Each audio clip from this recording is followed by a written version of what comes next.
Welcome to Exploration Dreamland, a quiet read aloud of the writings of explorers of the real world and the worlds of imagination.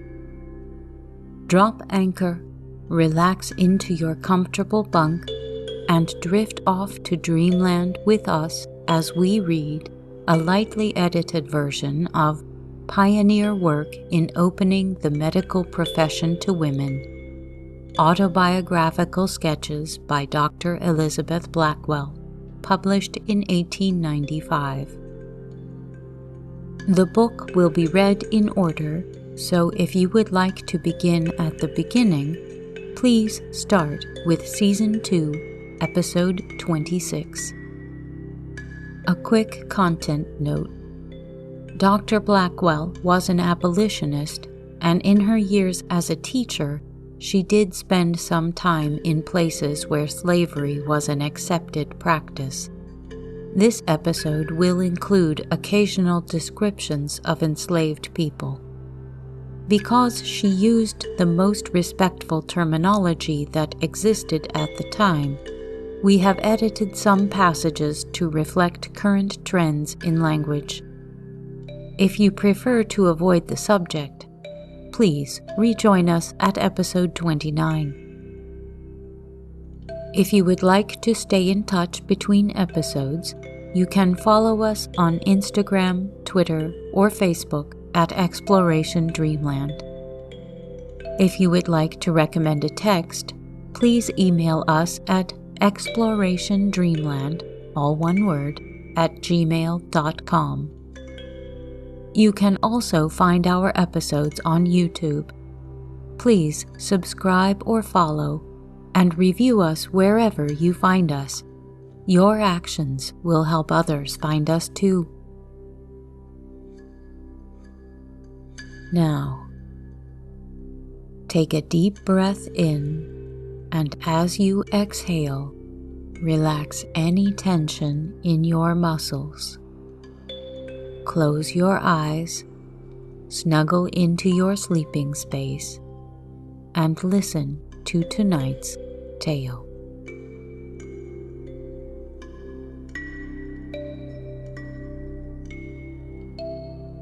Preface.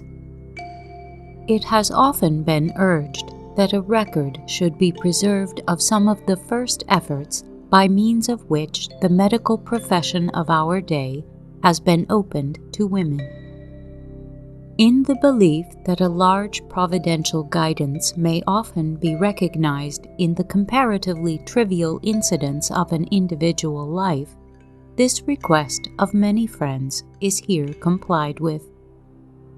The possession of old journals and of family correspondence gives accuracy to these details of past years.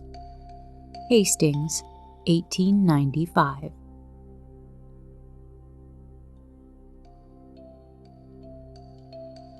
Chapter 1.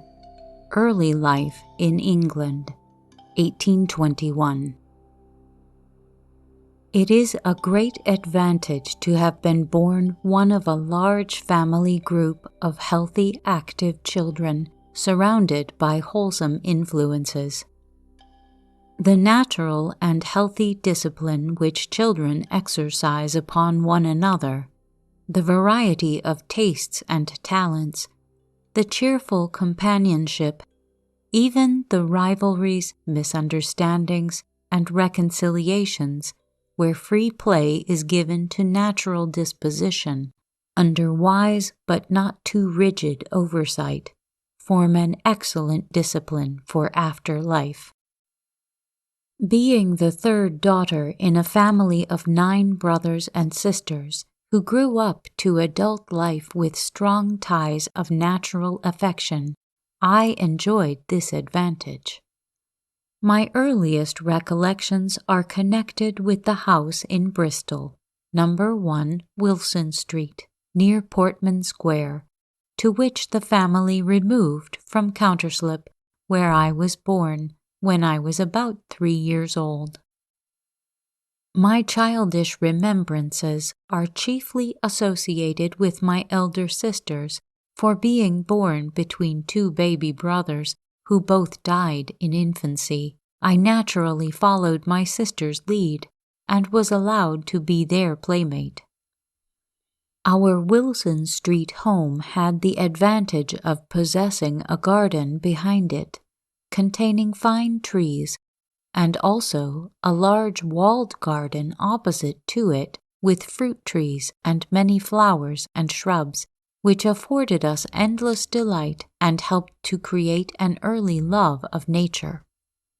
I cannot recall the sequel of incidents in this period of my life, for being so young when we moved to Wilson Street, the recollections of those early years are confused, but some things stand out, distinctly impressed on the memory. My eldest sister had become possessed of a small telescope, and gazing through one of the garret windows, we thought we could spy the Duchess of Beaufort's woods over the tops of the houses. There was a parapet running along the front of the house, and we were seized with a desire for a more extensive view through the precious telescope than the garret window afforded. So a petition for liberty to go on to the roof was sent to Papa in our names by my lively eldest sister. The disappointing answer soon came. Anna, Bessie, and Polly, your request is mere folly. The leads are too high for those who can't fly. If I let you go there, I suppose your next prayer will be for a hop to the chimney top. So I charge you 3 misses, not to show your fizzes on parapet wall or chimney so tall, but to keep on the earth the place of your birth. Even so, says Papa. Amen, says Mama. Be it so, says Aunt Bar. The Aunt Barbara here referred to was a maiden sister of my father's, a somewhat stern, though upright ruler of our youngest days. But the dear father, with his warm affection, his sense of fun, and his talent for rhyming, represented a beneficent providence to me from my earliest recollection. Another very vivid remembrance of that first period of childhood remains. My father was an active member of the Independent body, belonging to the Reverend Mr. Lifechild's Bridge Street congregation, and the May missionary meetings were a great event to us children, for, taking lunch with us, we sometimes picnicked in the gallery of the selected chapel, and divided our time between listening to thrilling stories of the missionaries and more physical pleasures. A number of these rather jolly divines often dined at our house, and the dinner party of the ministers was one of the incidents of the May meetings. There was a certain Mr. Burnett of Cork who used to keep the table in a roar. To be allowed to dine and listen at a side table was indeed a treat. But on one occasion, my name, alas, was in the Black Book for some childish misdemeanor, I forget what, but the punishment I well remember.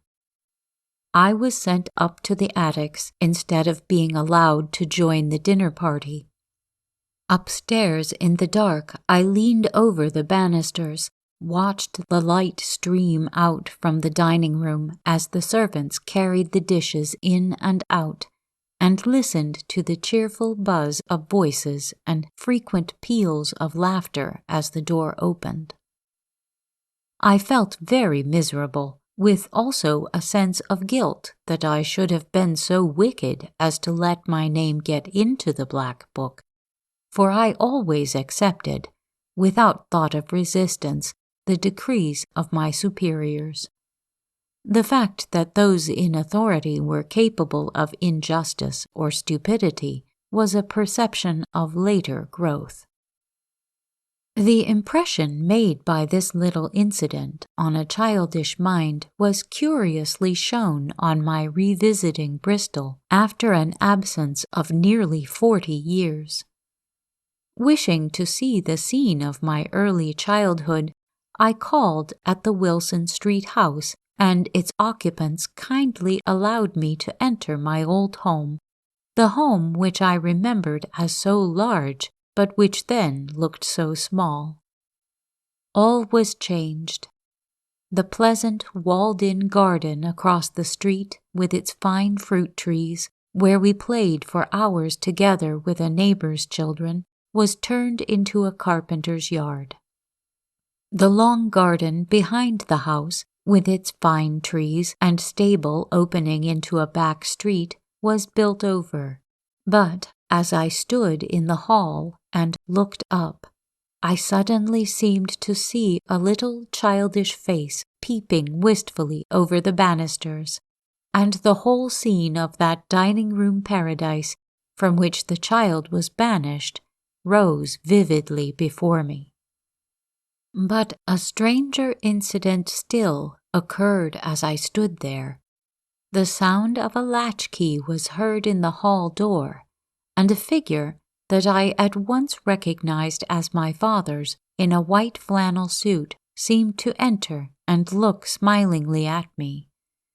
It was only a momentary mental vision, but it was wonderfully vivid, and I then remembered what I had utterly forgotten certainly for 40 years, that our father would sometimes remain late at his sugar house and come home in the white flannel suit worn in the heated rooms of the refinery, letting himself into the house with a rather peculiar latchkey.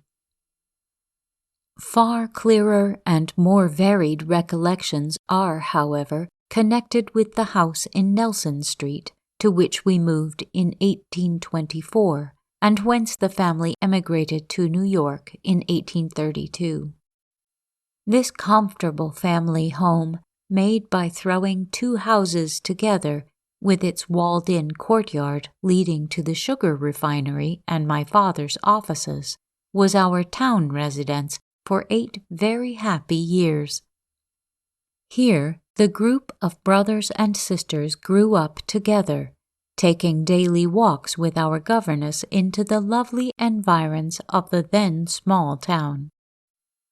We became familiar with St. Vincent's Rocks and the Hot Wells, with Clifton Down and Lee Woods, which were not built on then.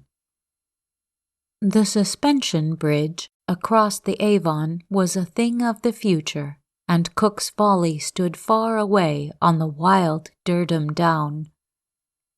In another direction, Mother Pugsley's Field, with its healing spring leading out of Kingsdown Parade, was a favorite walk. For passing down the fine avenue of elms we stood at the great iron gates of Sir Richard Vaughan's place, to admire the peacocks, and then passed up the lane towards Redland, where violets grew on the grassy banks, and natural curiosities could be collected. All these neighborhoods were delightfully free and open. Our governess encouraged our natural tastes, and the children's pennies were often expended in purchasing the landscape stones and Bristol diamonds offered for sale on Clifton Down. In still another direction, the brook, leading through pleasant fields to the distant Beaufort woods, had a never-ending charm. Daily, and often twice a day, the group of children with their governess wandered to these pleasant spots. In the summer-time, Weston-super-Mare and Clevedon gave endless seaside delights, and furnished a charming picture gallery through all the subsequent wanderings of later life. During the last years of our Bristol life, a house at Ulveston, about 9 miles from town, was rented as a summer residence. This afforded fresh delight. Not only was the neighborhood beautiful, and interesting with views of the Welsh mountains seen across the Severn from a high common nearby, and the remains of an old abbey where wolves' heads were formerly taken as tribute still remained. But the large, well-stocked garden was separated from the orchard by a rapid stream over which two tiny bridges were thrown. To active, imaginative children, this little domain was a source of never-ending enjoyment, whether cherishing pet animals, cultivating gardens, or playing Robinson Crusoe. When not staying in town, we lived in this pleasant place, my father driving out from business daily. Only on rare occasions did any of the children go to school. Governesses and masters at home supplied the necessary book knowledge, and a passion for reading grew up, which made the present of a new book the greatest delight, and our own pocket money was chiefly spent in buying books. Whilst the home life was thus rich and satisfying to children, echoes from the outside world came vaguely to us. The Bristol riots took place during this period, and I remember watching the glare of incendiary fires from the heights round our country home. Also, I vividly recall the Charing of Bright and Prothero, with their red and yellow colors, and the illumination of the house and premises in Nelson Street in honor of this liberal victory. Our interest was early enlisted in the anti-slavery struggle then vigorously proceeding in England, and Wilberforce was an heroic name. The children voluntarily gave up the use of sugar as a slave product, although it was only in later years, when living in America, that they threw themselves ardently into the tremendous fight. My father was an active member of the independent body and strongly opposed to the established church, but a very strong sense of religion was early implanted. The Bible was held in affectionate reverence. Mrs. Sherwood's stories were favorite books, and although we soon learned to skip the endless disquisitions on metaphysical dogmas which they contained, yet goodness, gentleness, and reverence were inseparably blended with breezy commons, lovely woods, clear streams, and waterfalls from reading those charming storybooks. Religion thus became associated with all that was beautiful in nature and lovely in social life. Muller and Craik, the founders of the Plymouth Brethren, were then beginning their work in Bristol, and I was much impressed by the earnest eloquence of the young Scotch evangelist.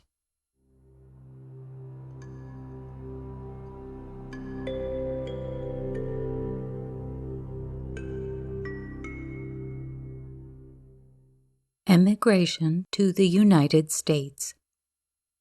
The first 11 years of life had been passed under these happy influences of a healthy English home, when a great change of social surroundings took place by my father's emigration to the United States with his large and increasing family.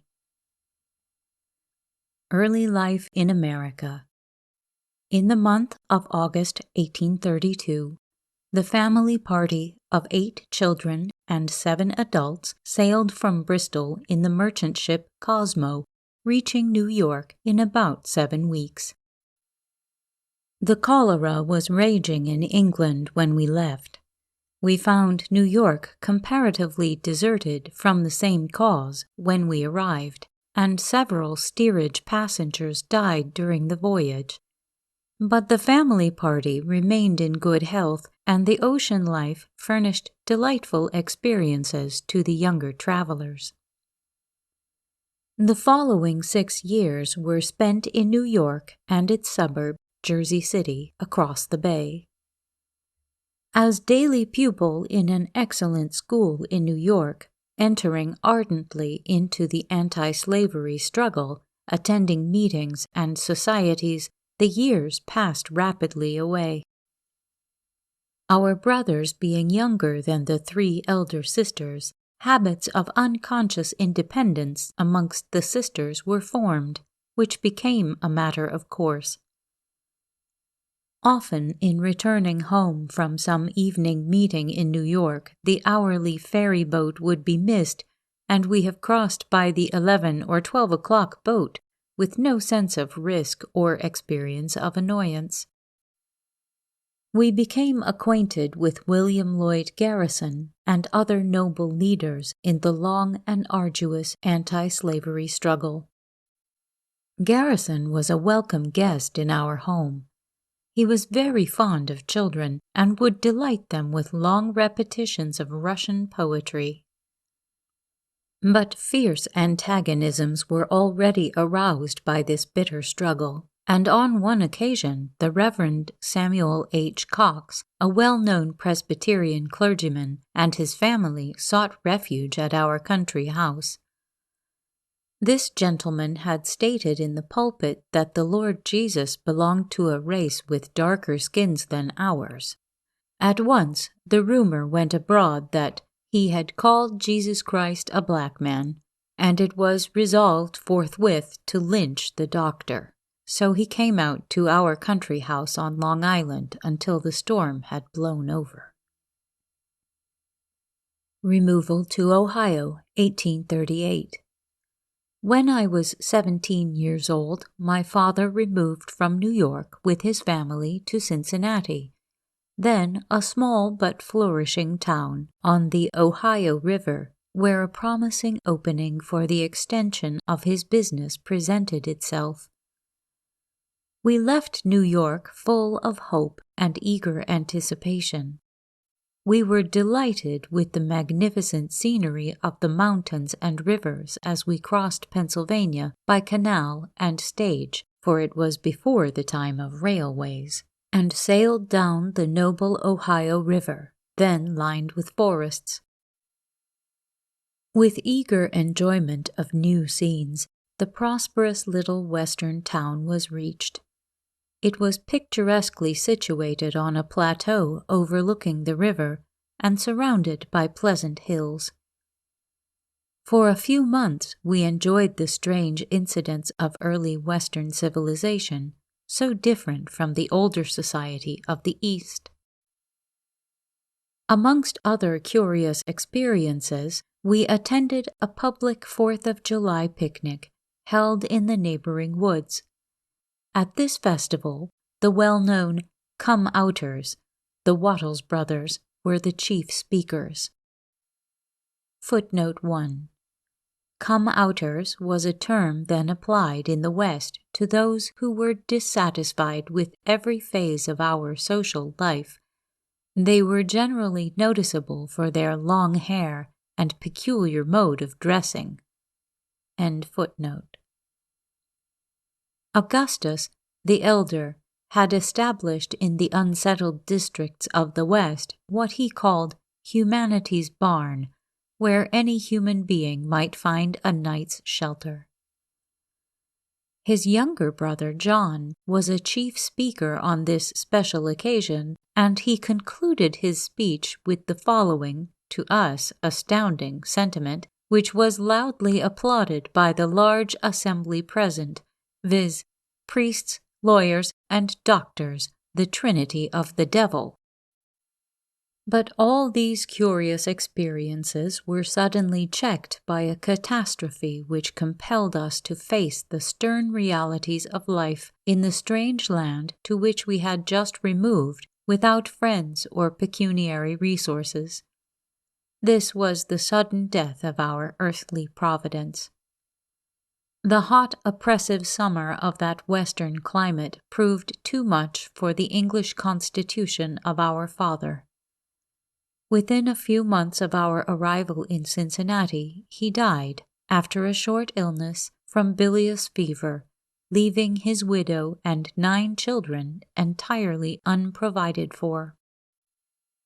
This irreparable loss completely altered our lives. Recovering from the first effects of the stunning blow, we began to realize our position and the heavy responsibilities henceforth devolving on us.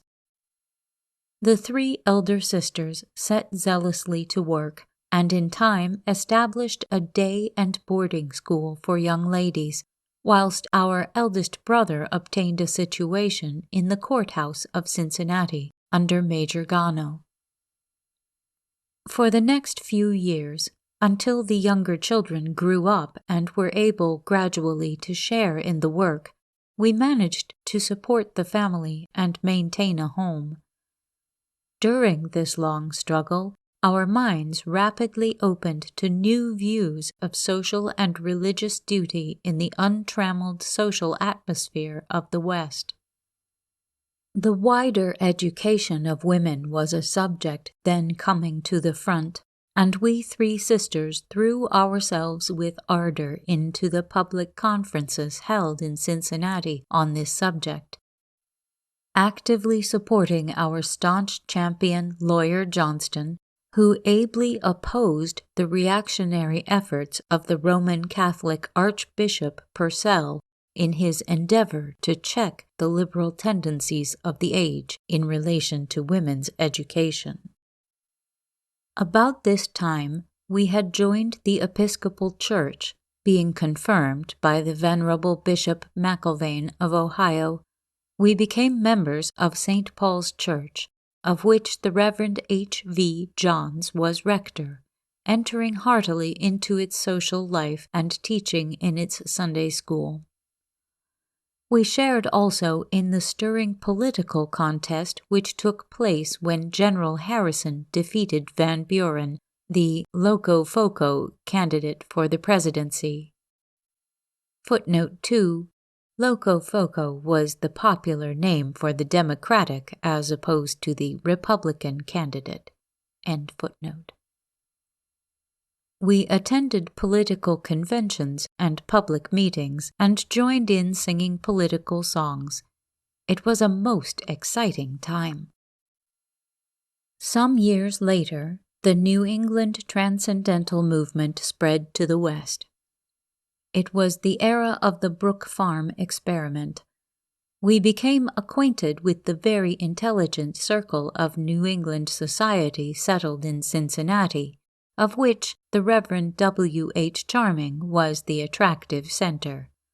This gentleman, nephew of Dr. Ellery Channing of Boston, and father of our present parliamentary representative of the Kettering Division of Northamptonshire, was afterwards well known in Liverpool and in London.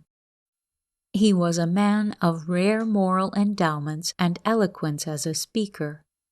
His social influence on a limited circle was remarkable.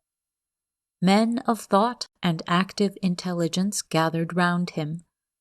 Men from New England who were then intellectual leaders of Cincinnati thought, such as James Perkins, C.P. Cranch, William Green, and Judge Walker, formed a society of which he was the inspiring center, a society which strongly attracted us.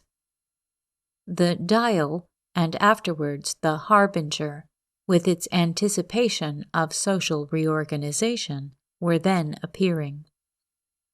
The writings of Cousin, Carlyle, and Fourier were keenly studied, and Emerson was revolutionizing American thought. I well remember the glowing face with which I found Mr. Channing reading a book just received. "Sit down," he cried, "and listen to this," and forthwith he poured forth extracts from Emerson's essays. Notwithstanding our close and arduous teaching occupations, we eagerly shared in the active awakening of thought that marked the time, and joined the church of which Mr. Channing was minister. In the year 1842, our elder brothers entering into business, the boarding school was given up, and I occupied myself with private pupils. Whilst still engaged in this way, I was invited to take charge of a girls' district school to be established in the town of Henderson, situated in the western part of Kentucky. The invitation seemed to promise useful, remunerative work, so it was accepted. The region of Kentucky where I then went was a tobacco-growing district. I there gained my first practical experience of slavery and the crude civilization of a Western slave state. This being my first separation from the family, a constant correspondence was kept up with home. Some extracts from these letters will give a curious glimpse of Kentucky rural life. Henderson, March 5, 1844. No doubt you've reproached me for my silence, after promising to write the second day from my arrival, but we had a very long trip, and it was not till the morning of the fourth day that I set my foot in the mud of Henderson. The chieftain left Cincinnati at 2 o'clock Wednesday morning, and in 7 hours we made 20 miles. All seemed lazy on board the boat. The first night we laid up, on account of the fog. The second we spent at Louisville. The third at Evansville. We had on board a quantity of green wood, and stopped continually to take in fresh supplies. The captain, a fat, red-faced, good-natured fellow, went to sleep, or took matters very easily. As we entered the canal at Louisville, he was standing on the hurricane deck at the head of the boat, apparently fast asleep. The helmsman steered immediately for the rough stone wall of the canal, and with a tremendous shock smashed in a great deal of the woodwork in the forepart of the boat. The captain gave one jump, wrung his hands, spun round, and went to sleep again. In the morning I went with Mr. S. into Louisville. There I got my watch key mended, a providential piece of foresight, for 'twould have been impossible here. Bought various little things, and saw also the famed Kentucky giant, and bade good-bye to Louisville, having been 5 hours passing through the canal. One afternoon Mr. S. was playing on his guitar on the side deck when a great, rough-looking boy made his appearance and addressed me. "The ladies sent me to tell you to bring your man into the cabin that he may sing for them." I translated for the man's benefit, and a good hearty laugh we had. One of Mr. S.'s favorite amusements was to stand on the hurricane deck with me and joke about my village. Every 2 or 3 dirty-looking shanties that we passed, he would tell me to look out, for he had a presentiment that we were reaching Henderson.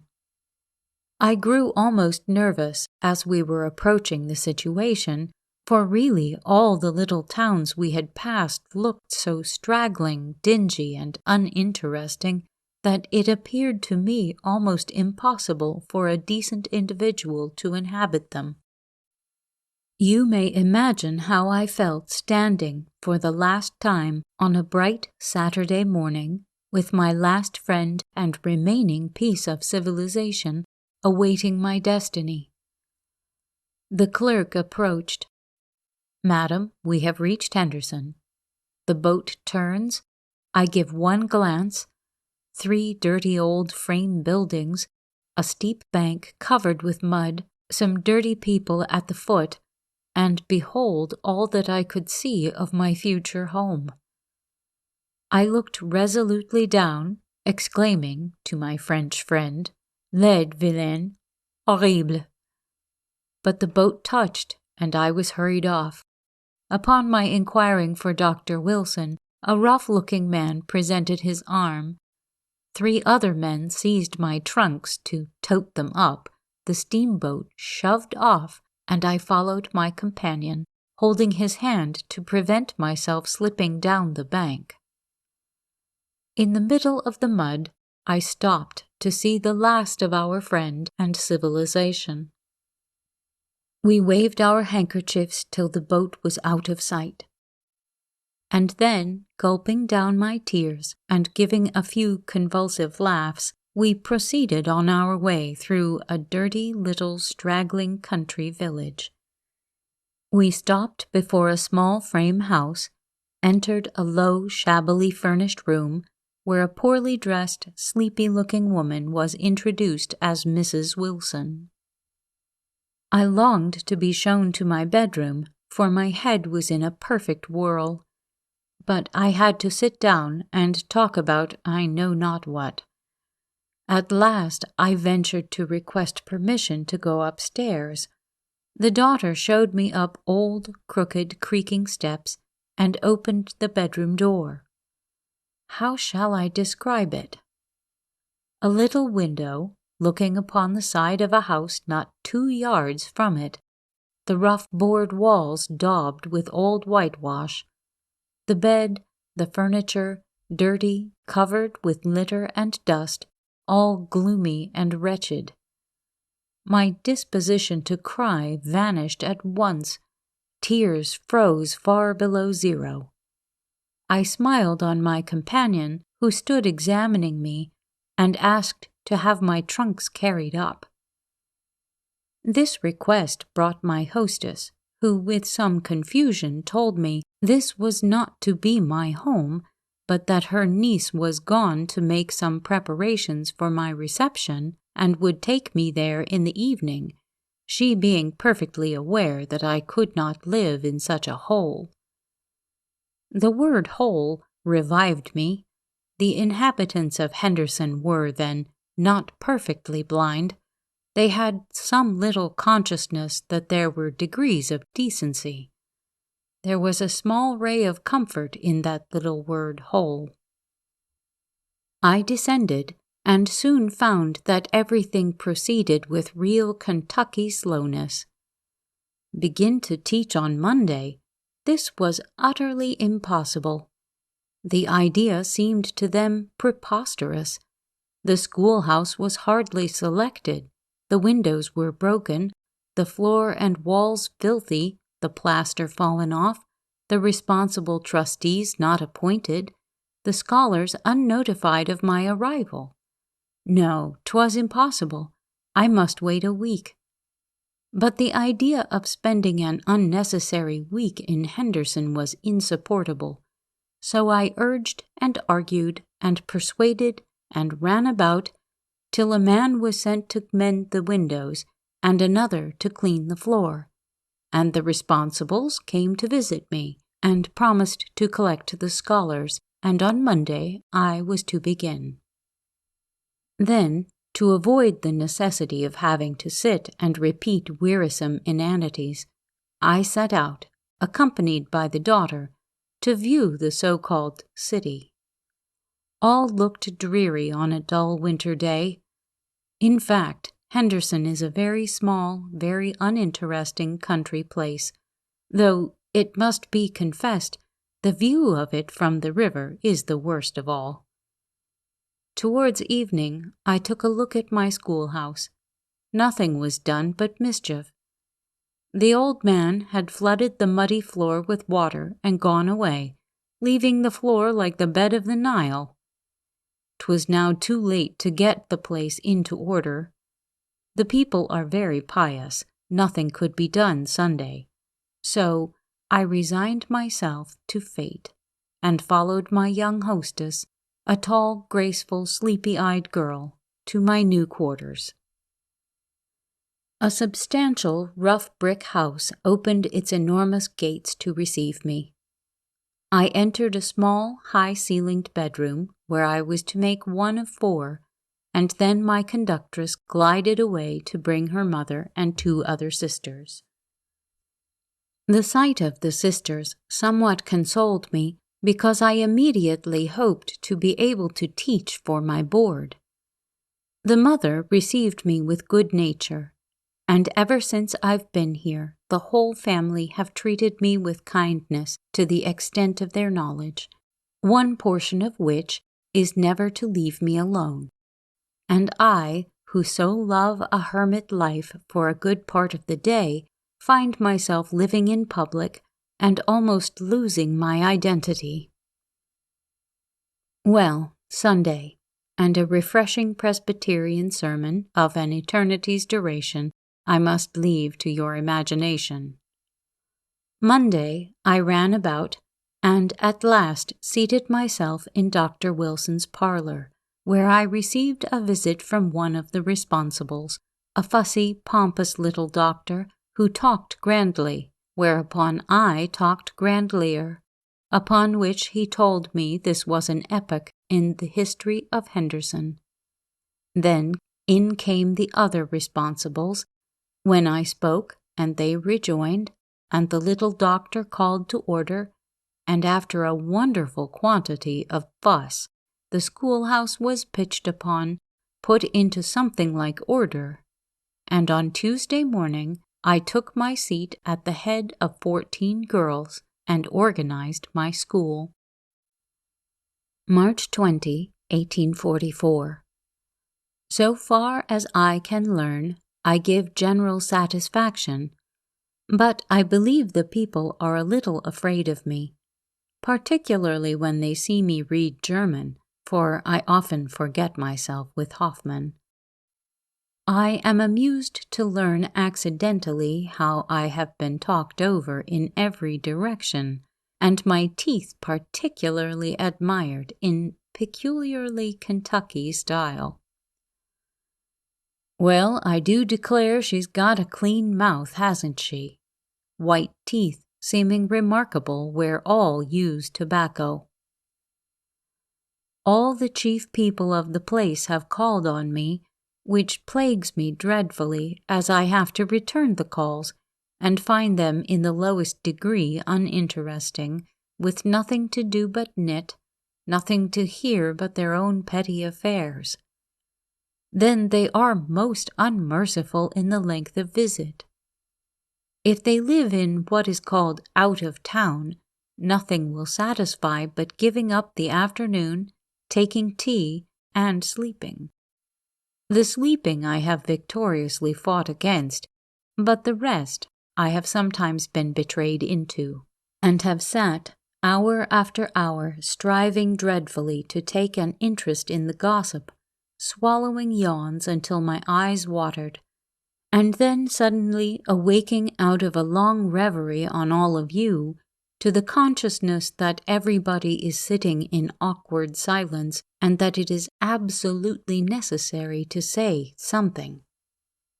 The first evening I so spent, I was rejoicing at the prospect of escape, for the watches had been pulled out, and it was declared late, 8:30, when I was taken quite by surprise by seeing the Episcopal clergyman who was present seat himself by the table with a large Bible before him, wipe his spectacles, and give a preparatory "hem."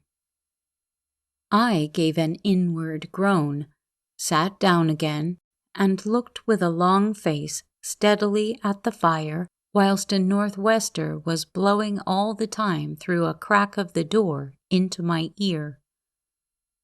As we knelt down, and I looked round at the funny kneeling figures and up at the walls of a real log cabin, and on one side at the immense wood fire, it all seemed so very odd that I almost began to doubt my own identity. We have had miserable weather for more than a week. The house, though substantially built of brick, with a deep veranda all around, is dreadfully cold. The 2 immense brick-paved halls, which cross in the center, have great doors almost always open.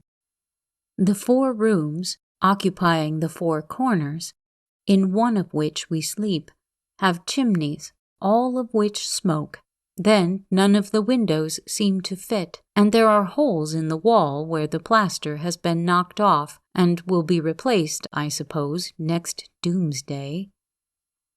'Tis pretty much the same in the schoolhouse. There, one very cold day, I drew my feet on the bar of my chair, then I put on my worsted gloves, then drew on my blanket shawl, and finally, finding a great blowing about my head from everywhere in general, I put on my hood. April 4. The young ladies and gentlemen of Henderson are most contemptible walkers, opening wide their eyes at the idea of 2 or 3 miles, and telling doleful tales of blistered feet, wild bulls, and furious dogs, of which latter there is certainly a larger supply than any place I have ever seen. I had a good fright from some of them yesterday, as I was returning from school. I'd no sooner crossed the steps that lead into the lawn than an enormous brindled fellow with black devilish face sprang furiously towards me, followed by 2 others, barking and showing their horrid jaws. Now, thought I, my time has come. I hesitated whether I should endeavor to tear their mouths open or jump upon them and crush them should the worst arrive. I involuntarily thought of A, who has a horror of dogs, and then called out in my blandest tones, "Poor fellows! Poor fellows!" The voice had the desired effect, and instead of having to fight Samson-wise, the gentlemen contented themselves with jumping upon me and knocking my dinner tray out of my hand. I am in general quite a favorite with the canine race, and have not the slightest fear of them, which the ladies here can hardly believe, as their life is almost a torment to them for fear of dogs and cows. I dislike slavery more and more every day. I suppose I see it here in its mildest form, and since my residence here I have heard of no use being made of the whipping post, nor any instance of downright cruelty. But to live in the midst of beings degraded to the utmost in body and mind, drudging on from earliest morning to latest night, cuffed about by everyone, scolded at all day long, with no consideration in any way for their feelings. To live in their midst, utterly unable to help them, is to me dreadful, and what I would not do for any consideration. Meanwhile, I treat them civilly, and dispense with their services as much as possible, for which I believe they despise me.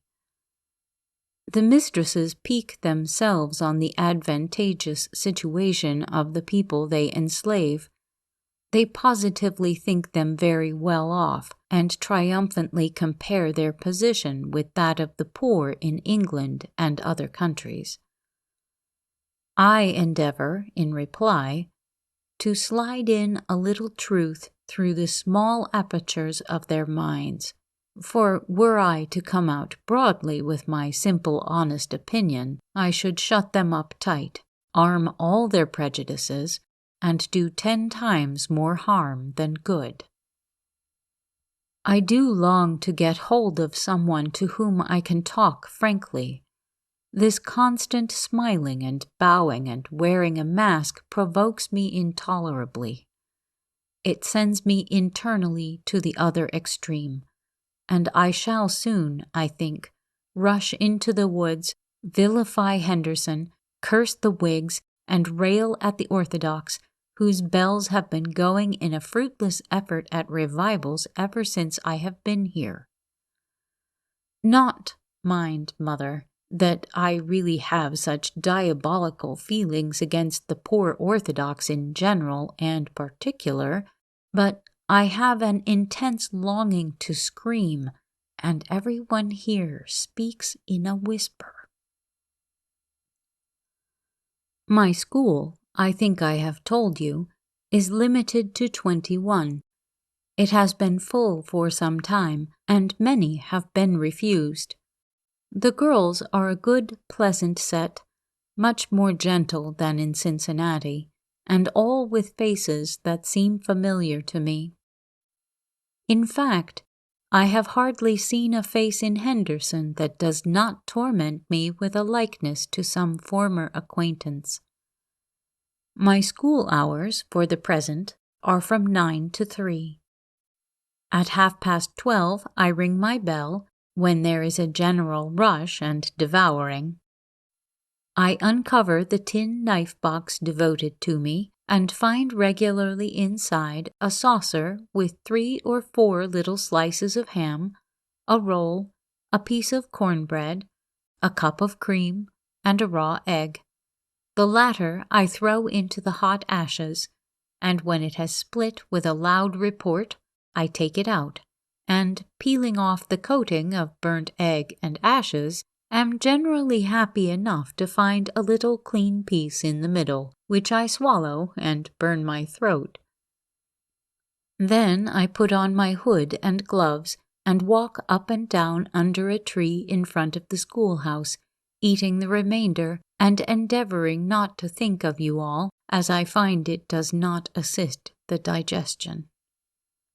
I used to look sentimentally to one corner of the heavens and fancy I saw you all, when one evening, to my amazement, I beheld the sun set in that corner, so I had to turn right round and look in the opposite direction, anathematizing the river for being so stupid as to wind and convert the sublime imaginings of a forlorn damsel into a ridiculous blunder. I have at present 4 music scholars and 1 out-of-school French, but 2 go for boarding. I teach 10 hours, 3 days of the week, and wish the other 3 were similarly filled. But it is small remuneration for such an outlay of breath, and as soon as I have the opportunity, I shall fly off to some other point of the compass, where at any rate I may learn myself while teaching others. Carlyle's name has never even been distantly echoed here. Emerson is a perfect stranger, and Channing, I presume, would produce a universal fainting fit. Henderson. I was delighted to receive my box last Sunday, the 12th. The things do admirably. The dresses I like exceedingly. They are both very pretty. The people here begin to interest me more than they did at first.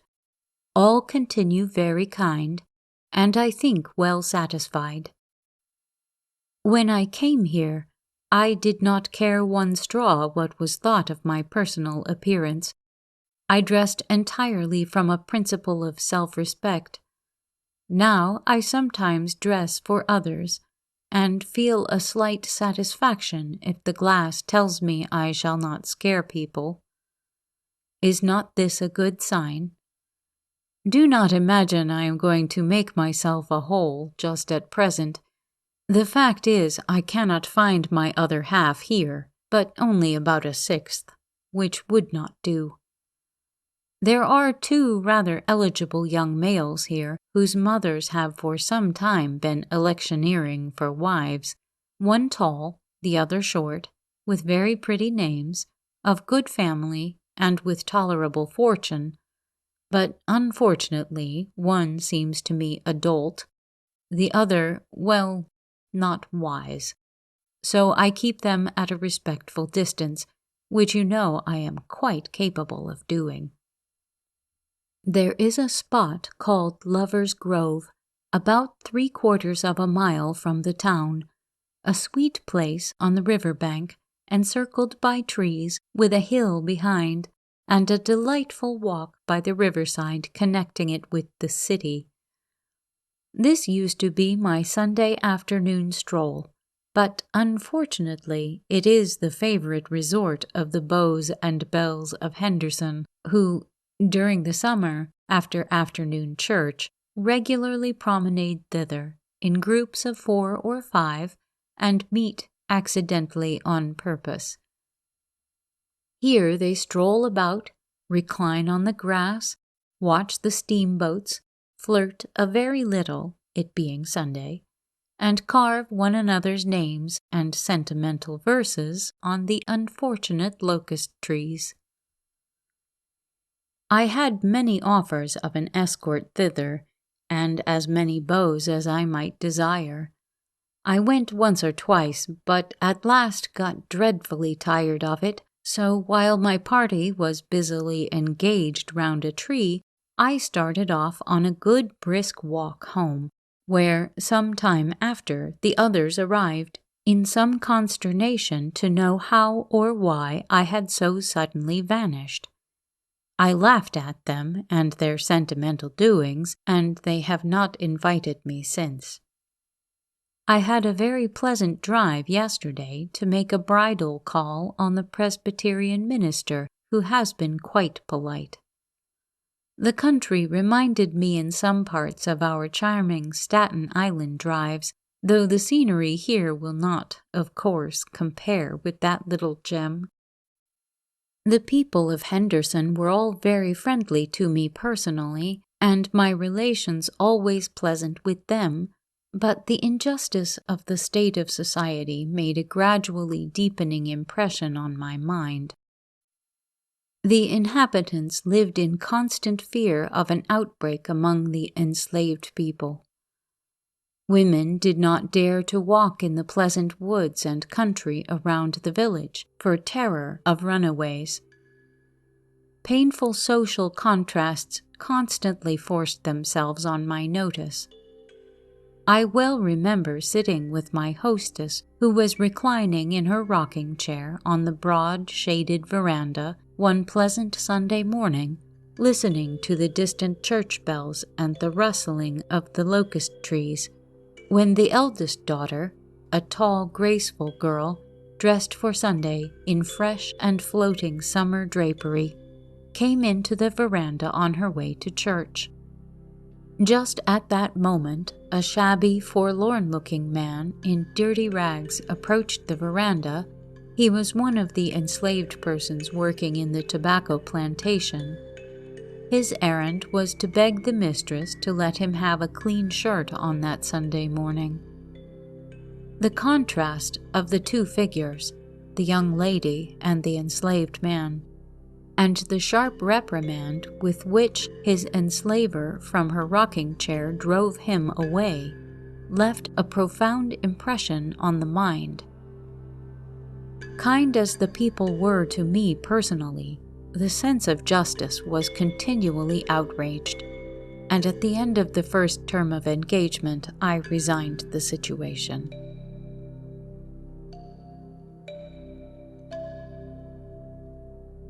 Stay tuned for the next segment from Pioneer Work in Opening the Medical Profession to Women by Dr. Elizabeth Blackwell.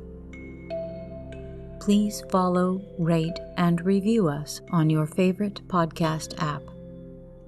Keep in touch with us on Twitter, Instagram, Facebook, or YouTube, and recommend us to anyone you know who could use a quiet break or a little help falling asleep. Exploration Dreamland is produced, edited, and hosted by me, Sarah Van Zaley. A big thank you to Project Gutenberg for helping me find this and many other interesting publications. Thanks also to Kevin MacLeod at Incompetech.com for providing the theme music for this show. The title of this piece is Kalimba Relaxation Music, if you would like to visit his website to hear it in its entirety. Sweet dreams.